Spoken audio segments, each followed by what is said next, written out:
Lektion 1. Språkinlärningsresa. Hej Anna, hur går din språkinlärningsresa? Hej, det har varit jättebra hittills. Jag började studera med dig den 13 november.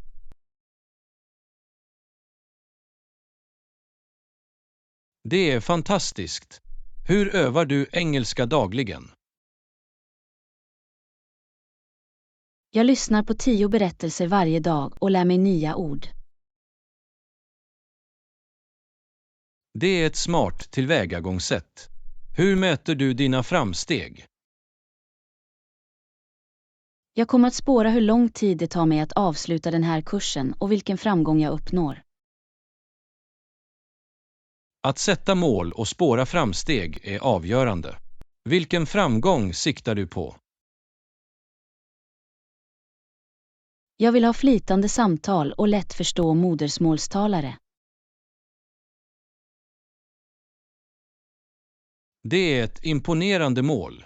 Har du märkt några förbättringar? Definitivt. Jag förstår komplexa meningar bättre och uttrycker mig mer självsäkert. Det är underbart. Fortsätt med det goda arbetet. Din vägledning har varit ovärderlig i min inlärningsresa. Tack. Jag är glad att höra det. Kom ihåg att konsistens och övning är nyckeln till framgång. Absolut. Jag kommer att fortsätta arbeta hårt för att nå mina språkinlärningsmål. Jag tvivlar inte på att du kommer att lyckas. Fortsätt med det fantastiska arbetet. Tack för uppmuntran. Jag är fast besluten att nå min fulla potential. Jag tror på dig. Fortsätt pressa dig själv och du kommer att åstadkomma fantastiska saker. Jag uppskattar ditt stöd. Jag ska ge allt. Det är andan. Tveka inte att kontakta oss om du behöver hjälp. Jag kommer inte. Din vägledning har varit ovärderlig. Tack igen. Du är välkommen. Det är ett nöje att vara en del av din inlärningsresa. Lektion 2. Nattligt lärande. Hej Anna, har du hört talas om nattligt lärande? Hej, nattligt lärande. Vad är det där? Det är ett fascinerande koncept där du lär dig medan du sover. Verkligen. Hur fungerar det? Tja, man tror att ditt undermedvetna kan absorbera information under sömnen. Det är otroligt. Kan man verkligen lära sig ett språk på det sättet? Vissa studier tyder på att du kan förbättra språkinlärning genom sömn. Det är fantastiskt. Hur kan jag integrera det i min språkinlärningsrutin? En metod är att lyssna på ljudlektioner eller berättelser medan du sover. Så det är som sömninlärning eller sömnlyssnande. Ja, exakt. Det är ett sätt att få ut det mesta av dina nattliga timmar. Det låter spännande. Finns det några specifika tekniker jag bör följa? Det rekommenderas att använda hörlurar och spela upp inspelningar med en låg, lugnande volym. Det är vettigt. Det borde inte störa min sömn. Rätt. Och det är viktigt att granska samma material när du är vaken också. Så det är ett komplement till vanlig språkinlärningspraxis. Exakt. Det kan förstärka vad du har lärt dig under dina vakna timmar. Jag är glad att prova. Tror du att det kommer att förbättra mina språkkunskaper? Det är värt att experimentera med. Allas erfarenhet kan variera. Jag kan inte vänta med att se om det har en positiv inverkan på min språkliga tillväxt. Tänk på att det bara är ett verktyg bland många för språkförbättring. Naturligtvis kommer jag att fortsätta öva aktivt medan jag utforskar denna nattliga inlärningsteknik. Det är rätt tillvägagångssätt. Att balansera olika metoder kommer att förbättra dina framsteg. Tack för att du introducerade mig till detta koncept. Det är verkligen fascinerande. Du är välkommen. Jag är alltid här för att dela intressanta idéer för språkinlärning. Lektion 3. Amerikansk dröm. Hej Anna, hur har din dag varit hittills? Hej John, det har varit en bra dag. Vad sägs om din? Det har varit jättebra, tack. Jag ville uppriktigt tacka dig för ditt engagemang för att lära dig engelska. Åh, du är för snäll. Jag försöker bara mitt bästa för att förbättra mig. Du har gjort otroliga framsteg. Jag älskar hur du använder fraser och uttryck naturligt. Det betyder mycket som kommer från dig. Dina språkkunskaper är imponerande. Tack för dina vänliga ord. Jag har tränat mycket på att prata engelska genom åren. Jag vill lära mig att tala amerikansk engelska flytande. Har du några tips till mig? Självklart. Immersion är nyckeln. Titta på amerikanska filmer och tv-program och lyssna på modersmålstalare. Det är en bra idé. Det kommer också att hjälpa mig att förstå kulturen bättre. Absolut. Försök också att delta i samtal med engelsktalande som modersmål. Det kan vara lite utmanande för mig. Jag är från Ukraina. Oroa dig inte. Du kan gå med i språkutbytesprogram eller hitta konversationspartners online. Det är ett bra förslag. Jag ska titta på det. Några andra råd? Öva ditt uttal och intonation. Det hjälper dig att låta mer som en infödd talare. Jag ska arbeta med det. Tack för all din vägledning. Du är välkommen. Jag är här för att stödja dig på din språkinlärningsresa. Jag uppskattar det verkligen. Jag är fast besluten att uppnå mina amerikanska engelsktalande mål. Jag tvivlar inte på att du kommer att lyckas. Fortsätt med det hårda arbetet och ge aldrig upp. Lektion 4. Förtydligande kommunikation. Hej Anna. Jag märkte att du nämnde något om föregående konversation. Kan du ge mer information? Hej. Visst. Jag försökte säga att jag uppskattar din vägledning, men ibland stöter jag på okända ord eller uttryck.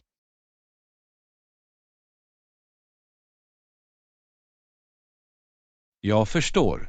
Det är viktigt att ha en tydlig förståelse för den information som delas. Kan du ge mig ett exempel på ett ord eller uttryck som du tyckte var utmanande? Tja, i föregående konversation använde du frasen språklig tillväxt. Jag känner inte till den termen.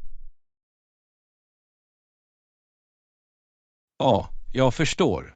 Språklig tillväxt avser utveckling och förbättring av språkkunskaper över tid. Tack för att du förklarade. Det är vettigt nu. Finns det några andra fraser eller ord du kan klargöra för mig? Självklart. Fråga gärna om allt som du tycker är förvirrande eller okänt. Jättebra. I det föregående samtalet nämnde du nattligt lärande. Vad betyder det exakt?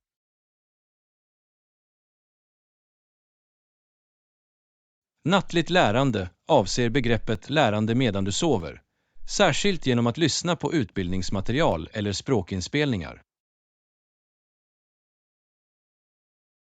Det låter intressant. Jag kan se hur det kan vara fördelaktigt. Tack för att du förklarade. Du är välkommen. Kom ihåg att effektiv kommunikation är avgörande för språkinlärning. Absolut. Det är viktigt att be om förtydligande när det behövs. Jag uppskattar ditt tålamod.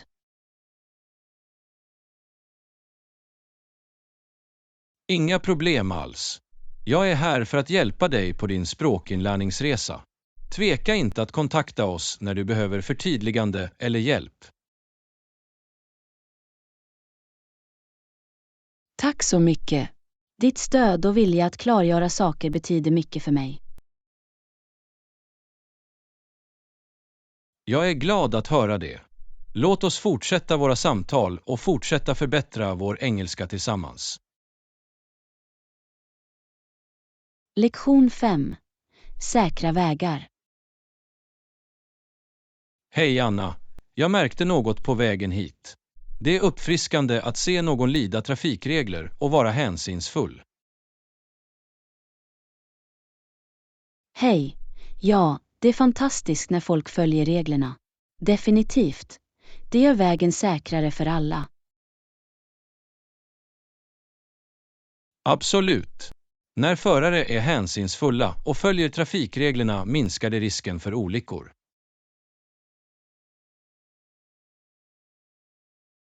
Det är viktigt att prioritera säkerheten på vägen.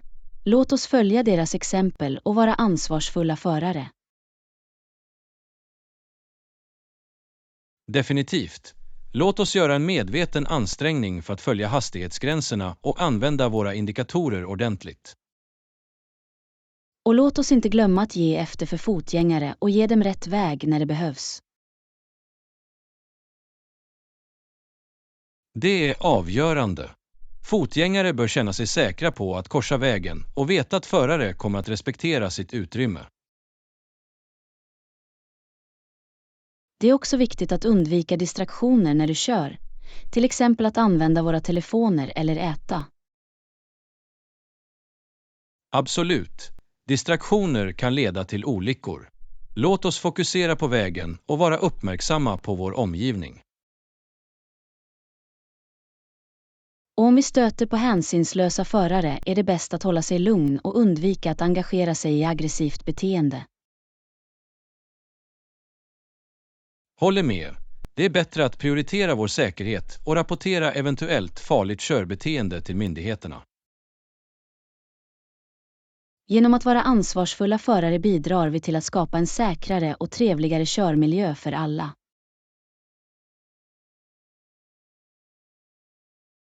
Exakt.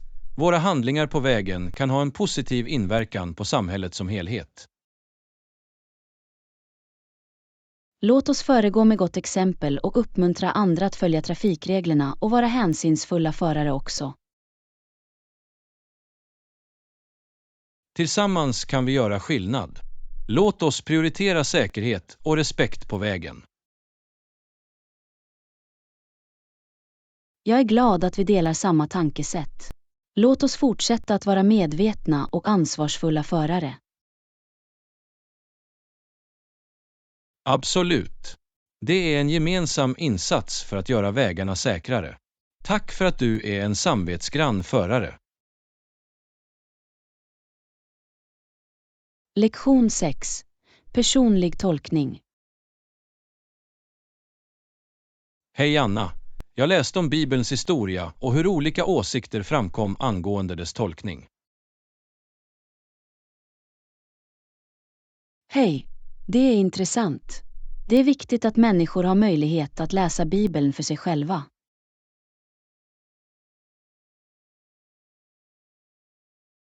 Absolut. För trodde den romersk-katolska kyrkan att präster skulle tolka Bibeln för folket.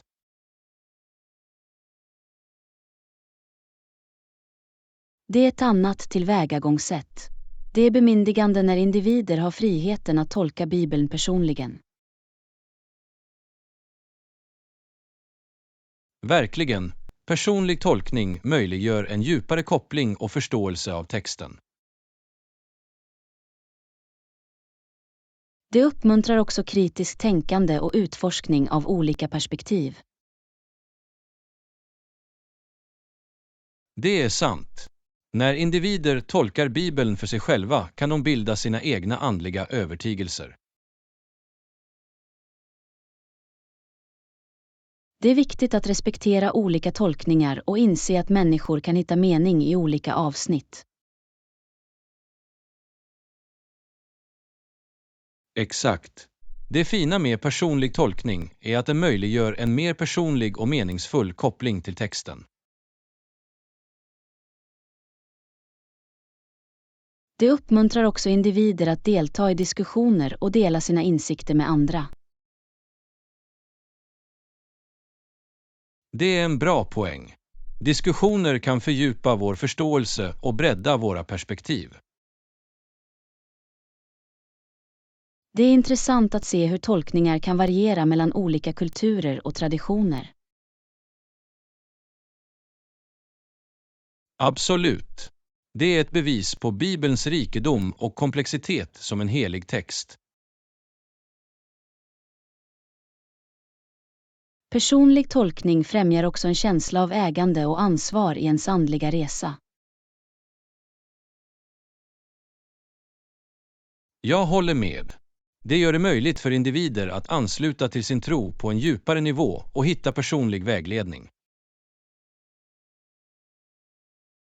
Det är underbart att människor har möjlighet att utforska Bibeln och dess läror på sitt eget unika sätt. Det är det verkligen. Låt oss fortsätta att uppmuntra personlig tolkning och respektera de olika perspektiv det ger. Jag är glad att vi delar samma åsikt.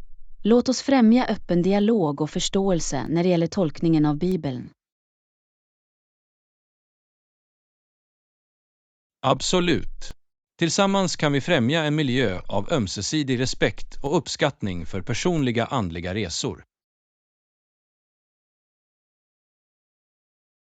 Lektion 7. Bryta hinder. Hej Anna! Visste du att Wimbledon tillät proffs att tävla strax efter att Kings turné startade? Hej, det är intressant. Det verkar som om Wimbledon var progressiv när det gäller att omfamna professionella spelare. Ja, verkligen. Efter Kings framgångsrika turné tillät andra tenningturneringar runt om i världen också proffs att delta.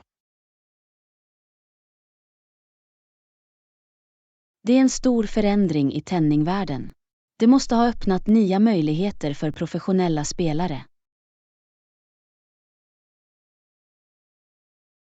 Absolut. Det gjorde det möjligt för begåvade spelare att visa upp sina färdigheter och tävla på en större scen. Det är inspirerande att se hur barriärer bröts, vilket ger proffs en chans att driva sin passion.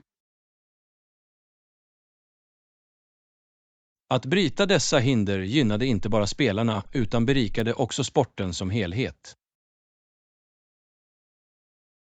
Jag kan föreställa mig att det gav mer mångfald och konkurrenskraft till tenningsscenen. Definitivt. Det uppmuntrade fler spelare att bedriva tennis som yrke och höjde spelnivån. Det är viktigt att känna igen pionjärerna som banade väg för lika möjligheter inom idrotten. Absolut. Deras mod och beslutsamhet har gjort en bestående inverkan på tenningvärlden. Det är en påminnelse om att framsteg ofta kommer från att utmana status quo och driva på förändring. Det är sant. Det är viktigt att fortsätta förespråka inkludering och lika möjligheter på alla områden i livet. Genom att omfamna mångfald kan vi skapa ett mer levande och rättvist samhälle. Absolut. Låt oss fira prestationerna för dem som bröt hinder och fortsätter att stödja framsteg. Tillsammans kan vi göra skillnad och inspirera andra att övervinna begränsningar och förfölja sina drömmar. Jag är glad att vi delar samma tankesätt. Låt oss fortsätta att uppskatta och lära av sportens historia. Tack för denna insiktsfulla konversation. Det har varit ett nöje att diskutera detta ämne med dig. Likaså. Jag är tacksam för våra diskussioner. Låt oss fortsätta utforska och lära tillsammans. Lektion 8. Handlingar av vänlighet. Hej Anna. Visste du att Otto Frank hade blivit vän med holländarna som arbetade med honom i hans affärsverksamhet? Hej, det är hjärtvärmande. Det är underbart när vänskap sträcker sig bortom professionella relationer.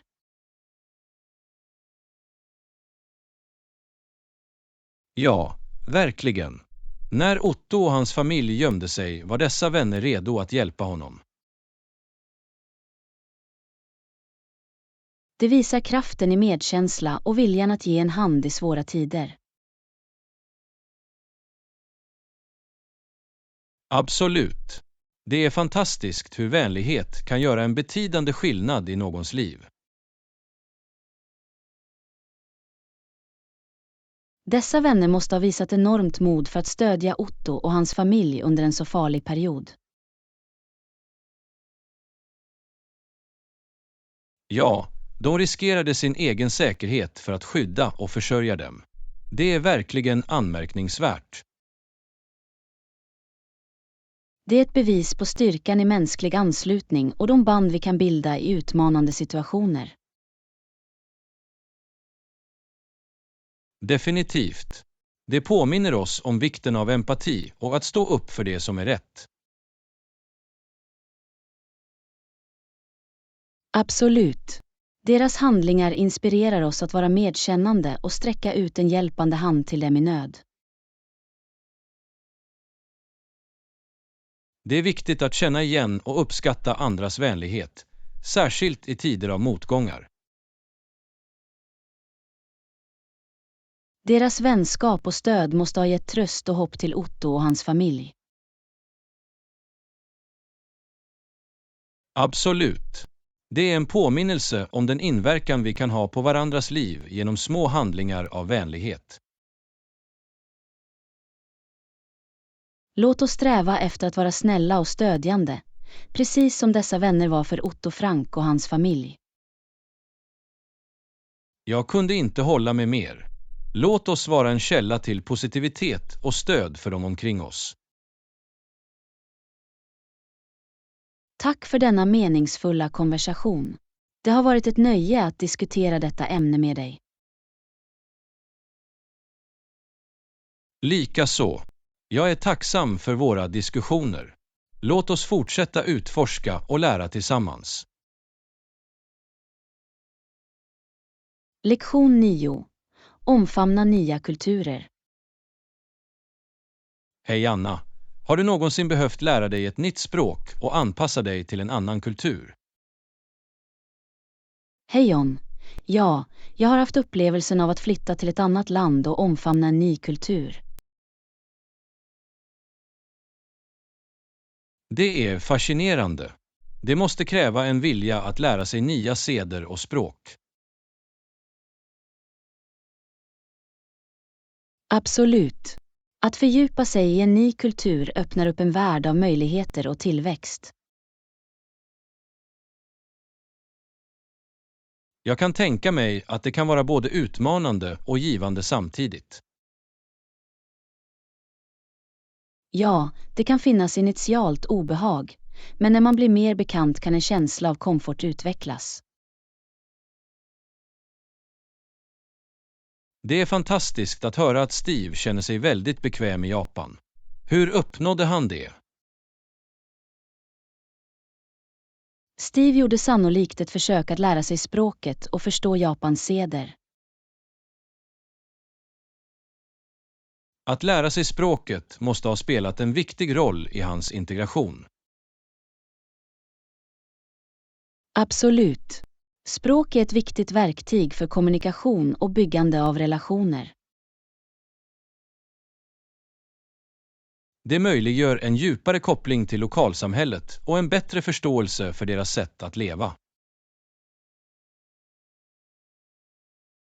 Ja, genom att omfamna språket och sederna kunde Steve fördjupa sig helt i den japanska kulturen.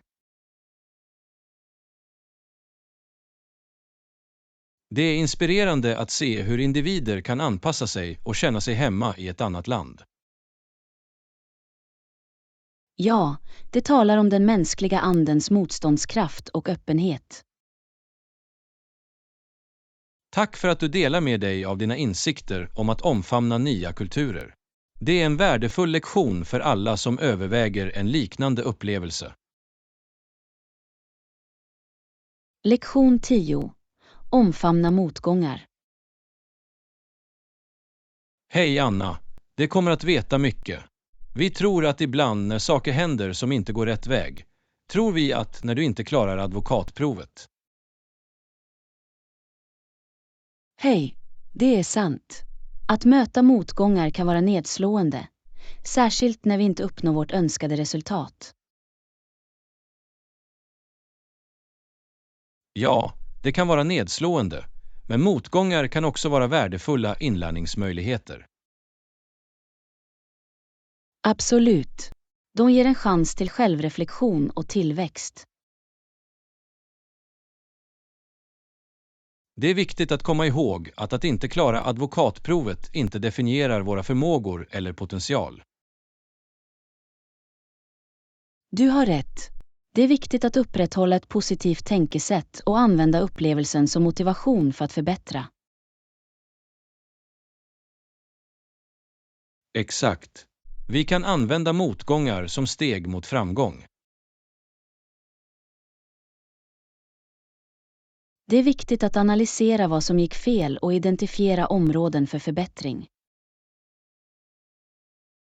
Ja, att ta oss tid att bedöma våra styrkor och svagheter kan hjälpa oss att bättre förbereda oss för nästa försök. Och att söka vägledning från mentorer eller yrkesverksamma inom området kan ge värdefull insikt och stöd. Absolut. De kan erbjuda råd och strategier för att hjälpa oss att övervinna utmaningar och uppnå våra mål. Det är också viktigt att hålla sig ihållande och inte låta motgångar avskräcka oss från att följa våra drömmar. Verkligen. Uthållighet och beslutsamhet är viktiga egenskaper att utveckla inför motgångar. Vi måste komma ihåg att misslyckande inte är permanent om vi inte tillåter det att vara det. Det är en bra poäng. Misslyckande är bara ett tillfälligt bakslag på vägen till framgång. Låt oss omfamna motgångar som möjligheter till tillväxt och fortsätta driva framåt. Jag kunde inte hålla med mer. Låt oss använda motgångar som bränsle för att driva oss mot våra ambitioner. Tack för detta motiverande samtal.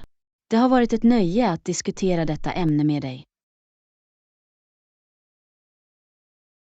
Likaså.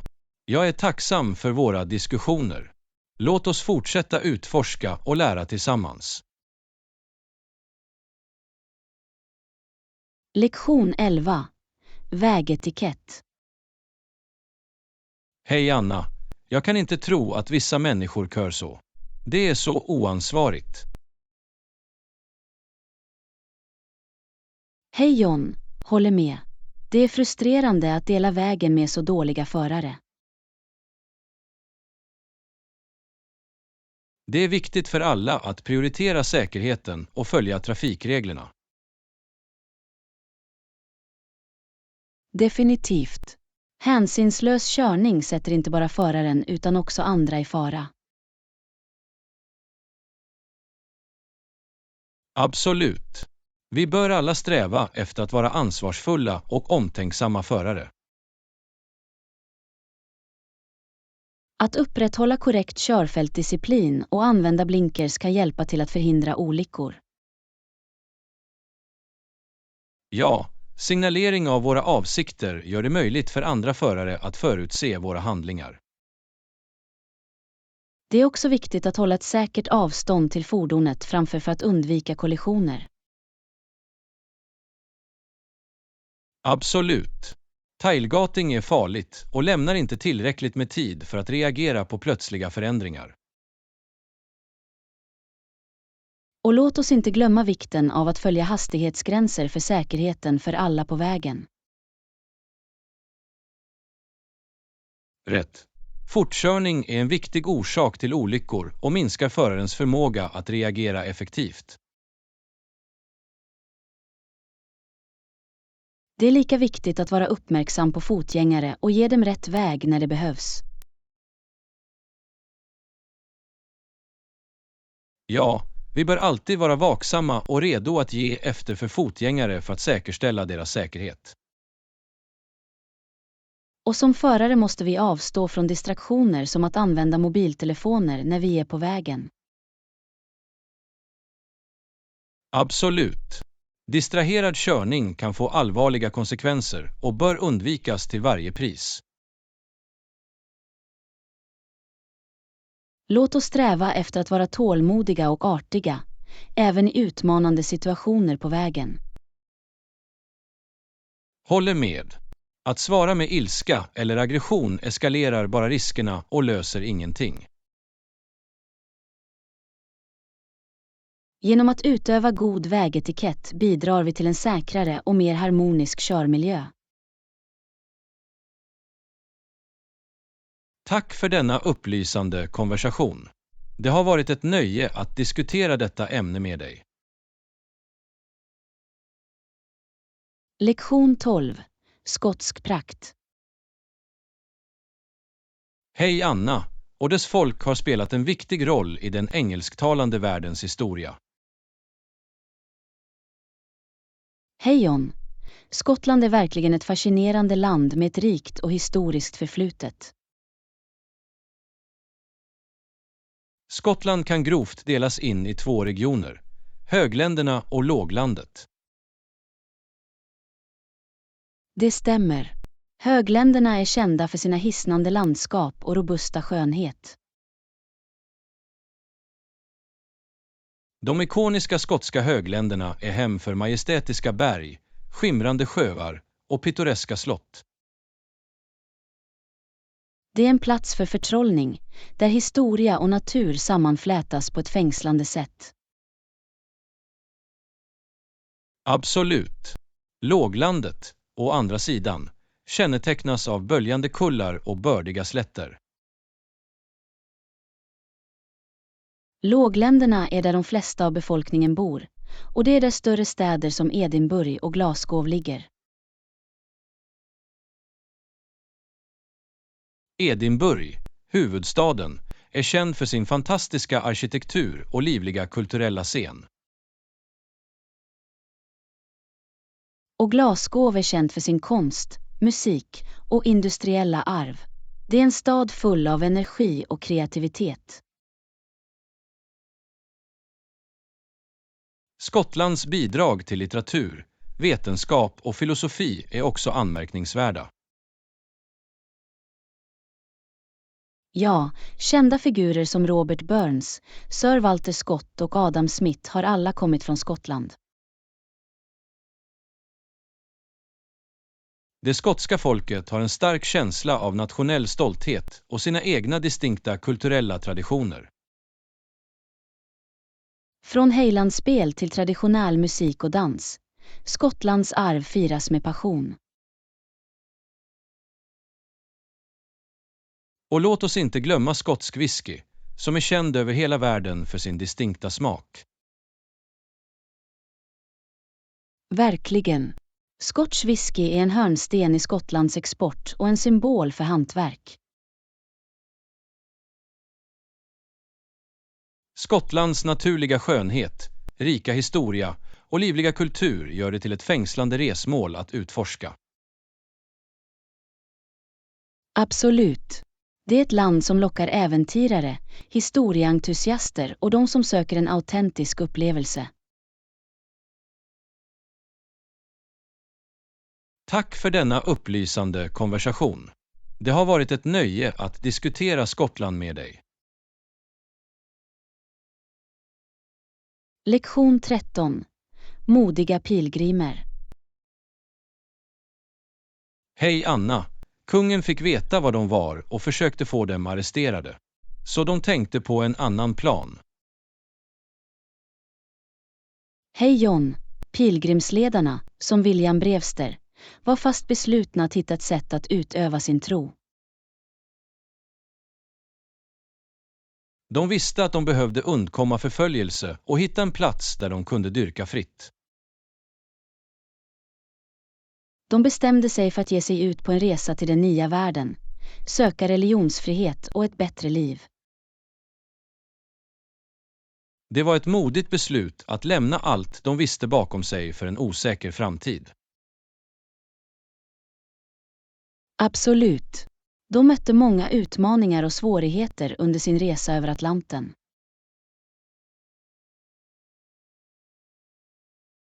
Mayflower, fartyget de seglade på, stötte på stormar och grovt hav längs vägen. Trots svårigheterna fortsatte pilgrimerna och förankrade sig i Plymouth, Massachusetts 1620. När de anlände till ett nytt land mötte de hårda vintrar och begränsade resurser, men deras beslutsamhet vacklade aldrig. Indianerna, som Squanto, spelade en avgörande roll för att hjälpa pilgrimerna att överleva och anpassa sig. Genom sin motståndskraft och samarbete etablerade pilgrimerna Plymouth Colony, en grund för framtida bosättningar. Deras berättelse är ett bevis på den mänskliga andan och strävan efter frihet och möjligheter. Pilgrimernas resa och etableringen av Plymouth Colony lämnade ett outplånligt märke på amerikansk historia. Deras arv firas varje år under Thanksgiving, en helgdag som firar deras skördefest. Pilgrimernas strävan efter religionsfrihet och deras varaktiga anda fortsätter att inspirera människor idag. Deras berättelse påminner oss om vikten av att stå upp för vår tro och möta utmaningar med mod. Tack för denna upplysande konversation. Det har varit ett nöje att diskutera pilgrimerna med dig. Lektion 14. Martin Luthers reformation. Hej Anna. Luther trodde att det var fel att låta människor köpa friheten att begå handlingar som strider mot kyrkans läror. Hej John. Martin Luthers ståndpunkt mot försäljning av avlat utlöste den protestantiska reformationen. Luthers 95 teser, publicerade på kyrkans dörr, utmanade den katolska kyrkans auktoritet och praxis. Hans skrifter spred sig över hela Europa, vilket ledde till omfattande diskussioner och debatter om tro och religiös auktoritet. Luther betonade vikten av tro och Bibeln som den ultimata källan till religiös sanning. Han trodde på prästadömet för alla troende och förespråkade översättningen av Bibeln till folkliga språk. Luthers idéer resonerade hos många som var missnöjda med korruptionen och hierarkin inom kyrkan. Den protestantiska reformationen ledde till upprättandet av olika protestantiska samfund och en betydande förändring av religiös makt. Det hade också djupa politiska och sociala konsekvenser och formade historiens gång i Europa. Reformationen utmanade status quo och banade väg för religionsfrihet och individuell tolkning av Bibeln. Luthers mod att stå upp för sin tro fortsätter att inspirera människor att ifrågasätta och söka sanningen. Hans inverkan på kristendomen och religiös tanke är obestridlig och fortsätter att kännas till denna dag. Tack för denna upplysande konversation. Det har varit ett nöje att diskutera Martin Luther och reformationen med dig. Lektion 15. Valfrihet. Hej Anna. Människor ska kunna välja vad de vill titta på TV. Hej John. Många av dessa människor tror att våldsam TV sannolikt inte påverkar beteendet. Det är en debatt som har pågått i flera år. Om våldsamt innehåll påverkar verkliga handlingar. Vissa hävdar att individer har autonomi att göra sina egna visningsval utan yttre störningar. De tror på personligt ansvar och att exponering för våld inte nödvändigtvis leder till våldsamt beteende. Andra hävdar dock att media, inklusive TV, kan forma attityder och beteenden, särskilt hos utsatta individer. De lyfter fram vikten av ansvarsfull programmering och den potentiella inverkan på känsliga sinnen.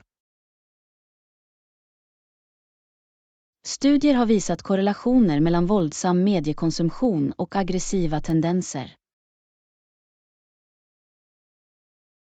Men det är också viktigt att ta hänsyn till andra faktorer som bidrar till våld, till exempel uppfostran och personliga erfarenheter. Det är sant. Det är en komplex fråga utan definitivt svar. Olika människor kan reagera olika på medieinfluenser. Därför är det viktigt att ha öppna diskussioner och utforska olika perspektiv på frågan. Absolut. Att engagera sig i kritiskt tänkande och mediekunskap kan hjälpa individer att navigera i innehållet de konsumerar. I slutändan är det nödvändigt att hitta en balans mellan valfrihet och ansvarsfulla medieförfaranden. Genom att främja medvetenhet och förståelse kan vi främja ett mer informerat samhälle. Tack för denna tankeväckande konversation. Det har varit ett nöje att diskutera valfrihet med dig. Lektion 16. Dryckespreferenser. Hej Anna, låt oss prata om de många olika sorterna av drycker. Hej John. Det finns så många alternativ att välja mellan. Allt från alkoholfria till alkoholhaltiga drycker. Många uppskattar smaken av alkoholhaltiga drycker, men många tycker också om alkoholfria alternativ. Det är sant. Vissa föredrar vinernas rikedom och komplexitet, medan andra njuter av ölens skarphet. Och låt oss inte glömma cocktails, som erbjuder ett brett utbud av smaker och kombinationer. Absolut. Cocktails kan vara både kreativa och uppfriskande, med oändliga möjligheter. På den alkoholfria sidan finns det uppfriskande fruktjuicer, smoothies och örtteer. Dessa drycker ger hydrering och en explosion av naturliga smaker utan alkoholhalten. Det är intressant hur personliga preferenser kan variera så mycket när det gäller drycker.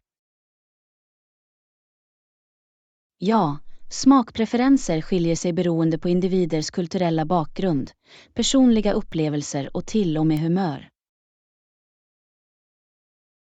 Och det är underbart att ha friheten att utforska och upptäcka nya smaker. Att prova olika drycker kan vara ett äventyr, så att vi kan uppskatta mixologins konst och hantverket att brygga.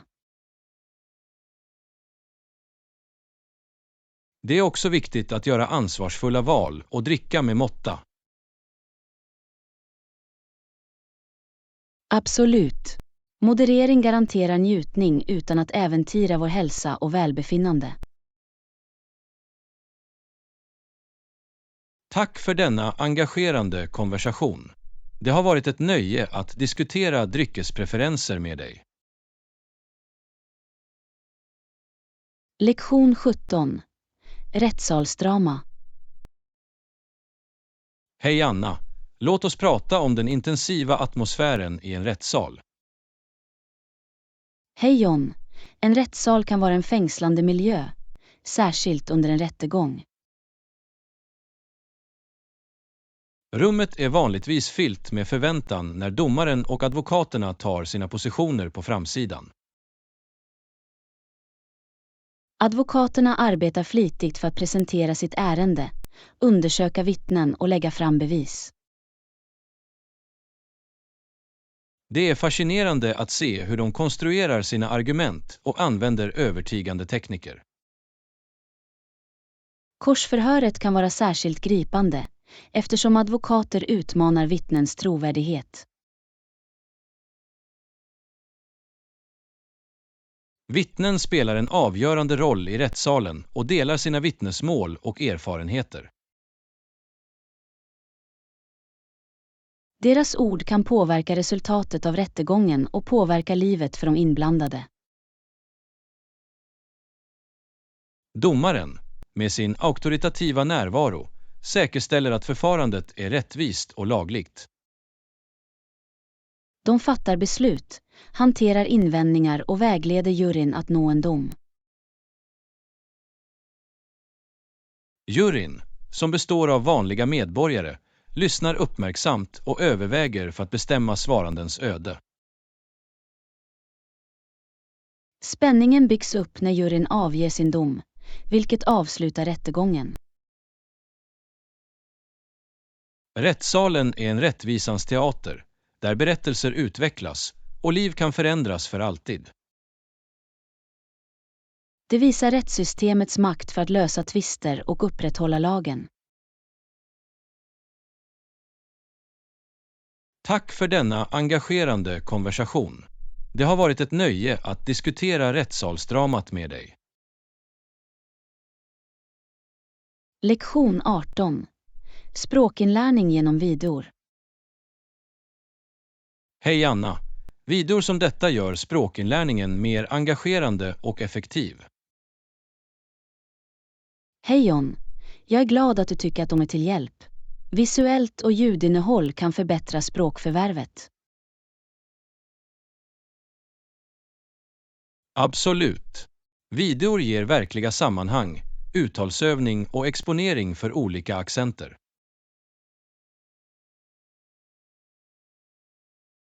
De erbjuder också visuella ledtrådar som hjälper till att förstå och komma ihåg nytt ordförråd. Dessutom är det roligt att lära sig genom videor eftersom det känns som att titta på en minispråklektion.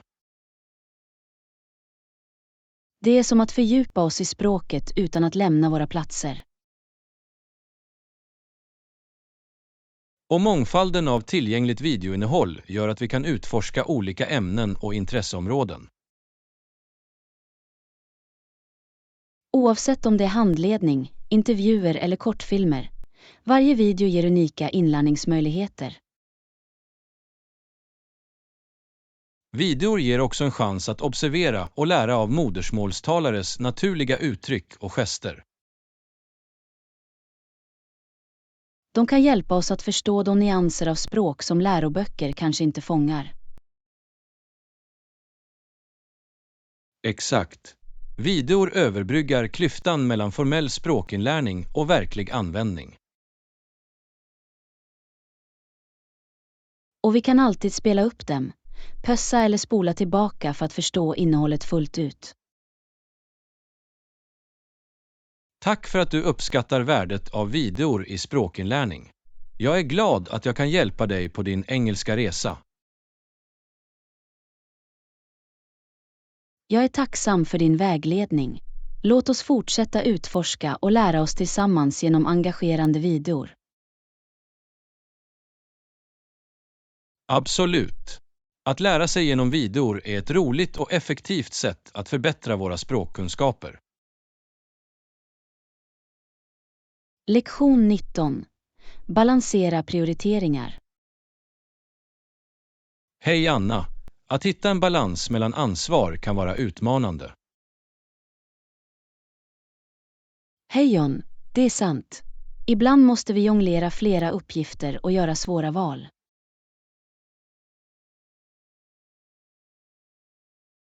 Nyligen tog mina vänner med mina läxor till mitt hus och vi hade några riktigt trevliga besök.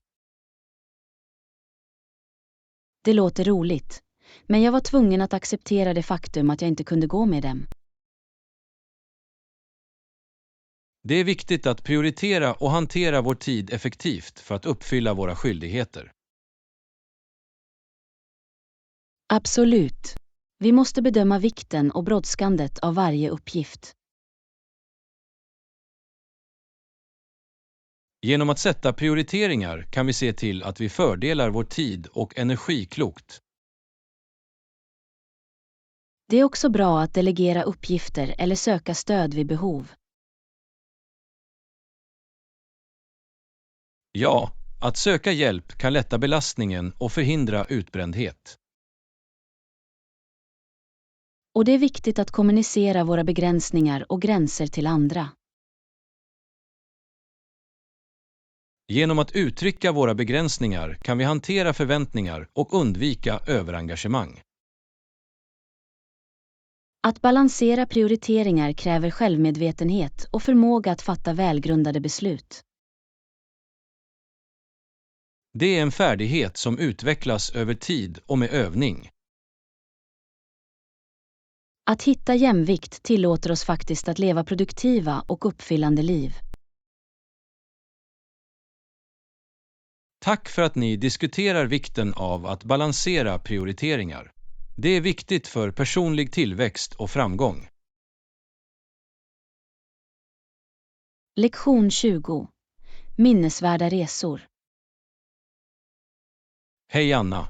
Har du någonsin haft en minnesvärd reseupplevelse? Hej John, absolut. En av mina mest minnesvärda resor var när jag besökte Paris. Det låter fantastiskt. Kan du dela med dig av en höjdpunkt från din resa? Visst, jag minns att landningen gick smidigt, med en vacker utsikt över staden.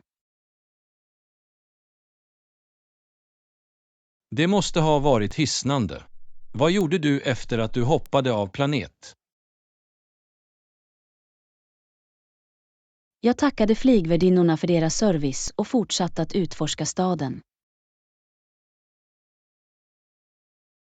Att utforska en ny plats kan vara så spännande. Vad var några av de saker du gjorde i Paris? Jag besökte ikoniska landmärken som Eiffeltornet och tog en båttur längs floden Seine. Det låter pittoreskt. Har du provat något lokalt kök under din resa? Absolut. Jag njöt av läckra bakverk, njöt av fransk ost och smuttade på utsökta viner. Det låter som en gastronomisk glädje. Har du stött på språkbarriärer under din vistelse? Det fanns några fall där jag var tvungen att lita på grundläggande franska fraser, men de flesta var vänliga och förstående. Det är fantastiskt att du kunde kommunicera effektivt. Fick du några nya vänner under din resa? Ja, jag träffade mer resenärer från olika delar av världen och utbytte historier och erfarenheter. Att träffa människor med olika bakgrunder kan vara berikande. Hur kändes det när det var dags att lämna Paris? Det var bitterljuvt. Jag var ledsen över att lämna staden, men jag bar underbara minnen och upplevelser med mig. Tack för att du delar med dig av din minnesvärda reseupplevelse. Låter som en fantastisk resa. Det var verkligen. Att resa gör att vi kan bredda våra horisonter och skapa varaktiga minnen. Låt oss fortsätta utforska världen och lära oss genom våra äventyr. Tack för våra engagerande samtal. Lektion 21. Tropiska paradis. Hej Anna! Har du någonsin besökt några tropiska destinationer? Hej John. Ja, jag har haft turen att utforska några tropiska paradis. Det låter underbart. Vad gör tropiska destinationer så tilltalande? De är kända för sitt vackra väder. Temperaturerna ligger vanligtvis i intervallet 20 till 30 grader Celsius. Det är perfekt för att njuta av utomhusaktiviteter och sola sig. Vilka tropiska platser har du varit på? Jag har besökt Bali, Hawaii och Maldiverna. Var och en hade sin unika charm. Bali är känt för sina fantastiska stränder och livliga kultur. Rätt. Absolut. Stränderna är orörda och lokalbefolkningen är otroligt välkomnande och vänliga. Vad sägs om Hawaii? Jag har hört att det är en fristad för surfningentusiaster. Ja, Hawaii är ett surfarparadis. Vågorna är fantastiska och öarna erbjuder hisnande landskap. Vad är speciellt med Maldiverna? Maldiverna är kända för sina lyxiga orter, kristallklart vatten och livligt marint liv. Det måste vara en drömdestination för snorkling och dykningentusiaster. Att utforska de färgglada korallreven och simma tillsammans med exotiska fiskar är verkligen en oförglömlig upplevelse. Jag kan föreställa mig. Provade du några lokala delikatesser under dina tropiska äventyr? Ja, jag njöt av färska skaldjursrätter, tropiska frukter och uppfriskande kokosnötvatten. Det låter som en kulinarisk glädje. Har du stött på några utmaningar under dina resor? Språkbarriärer och anpassning till de lokala sederna var ibland utmanande, men det bidrog till äventyret. Det är sant. Att fördjupa sig i olika kulturer kan vara både spännande och en inlärningsupplevelse. Absolut. Det vidgar våra horisonter och berikar vår förståelse av världen. Tack för att du delar med dig av dina tropiska reseupplevelser. Det låter som om du har haft otroliga resor. Det har varit en glädje. Låt oss fortsätta utforska och omfamna skönheten i vår mångsidiga värld. Absolut. Låt oss fortsätta lära oss och uppskatta de underverk som väntar oss.